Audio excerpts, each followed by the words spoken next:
Oras, berjumpa kembali dengan saya Pendeta Hendro Menraja bersama dengan Renungan Harian Carpe Diem HKBP Persiapan Resort Bumi Anggrek Bekasi.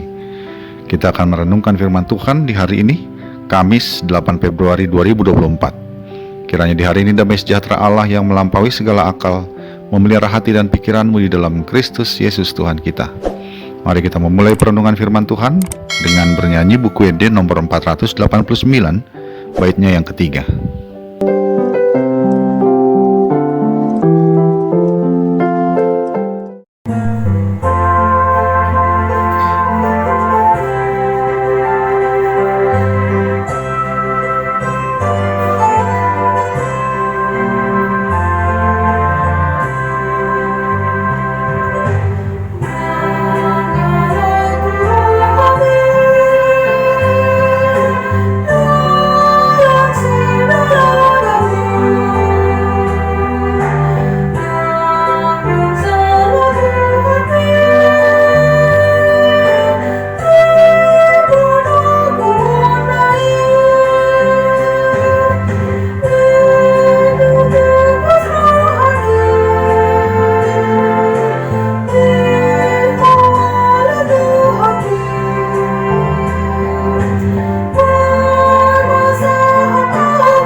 Firman Tuhan untuk kita renungkan hari ini adalah yang tertulis dalam Pengkhotbah 7 ayat yang ke-14.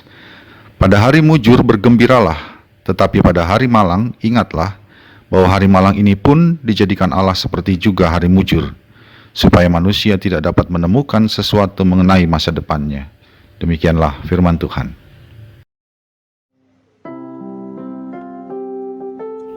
Kesehatan mental atau mental health saat ini menjadi suatu isu yang sangat luas diperhatikan.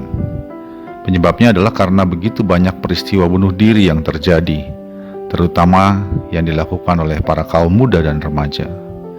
Semakin kompleksnya persoalan hidup saat ini disinyalir menjadi penyebab munculnya masalah-masalah kesehatan mental tersebut.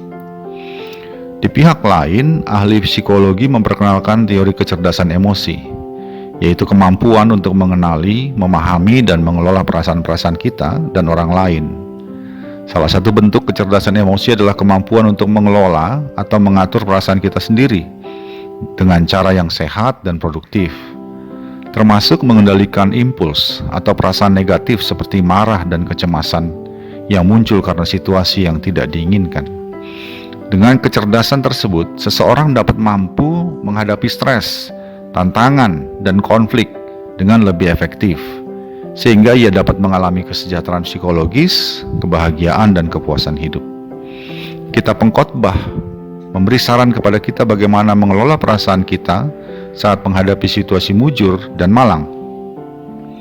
Ia berkata, pada hari mujur bergembiralah, tetapi pada hari malang ingatlah bahwa hari malang ini pun dijadikan Allah seperti juga hari mujur, supaya manusia tidak dapat menemukan sesuatu mengenai masa depannya.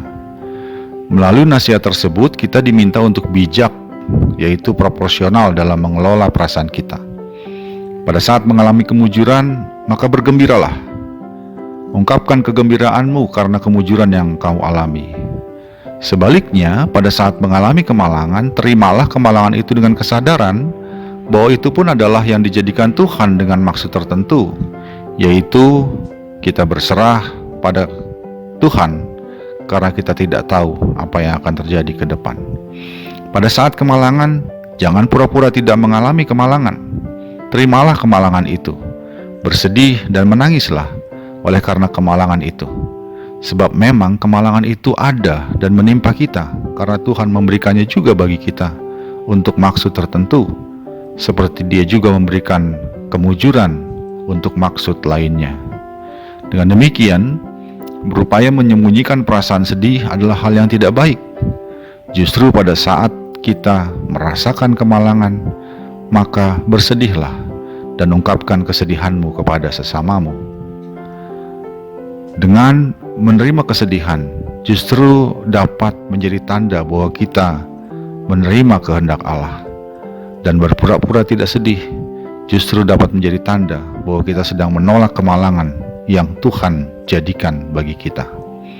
Sahabat Carpe Diem yang dikasihi Tuhan, kunci kebahagiaan bukanlah berapa banyak kita memperoleh atau mengalami hari keberuntungan. Tidak berarti bahwa jika kita mengalami hari keberuntungan lebih banyak daripada hari kemalangan akan membuat kita lebih berbahagia. Yang menjadi kunci kebahagiaan kita adalah kerelaan atau kesediaan kita menerima dengan jujur dan proporsional semua yang terjadi, baik itu hari mujur maupun hari malang. Dan itu bisa kita lakukan dengan dasar iman bahwa semua itu, yaitu kemujuran dan kemalangan, berasal dari Tuhan. Tuhan yang menjadikannya dengan maksud tertentu bagi kita. Percayalah, tidak ada yang terjadi dalam hidup kita secara kebetulan. Tuhan merancangkan bagi kita dalam rangka rancangan damai sejahtera. Karena itu bergembiralah saat menerima kemujuran, bersedihlah saat mendapat kemalangan, sambil percaya Tuhan punya rencana yang baik atas kita di balik kemalangan maupun kemujuran yang dibuatnya. Amin.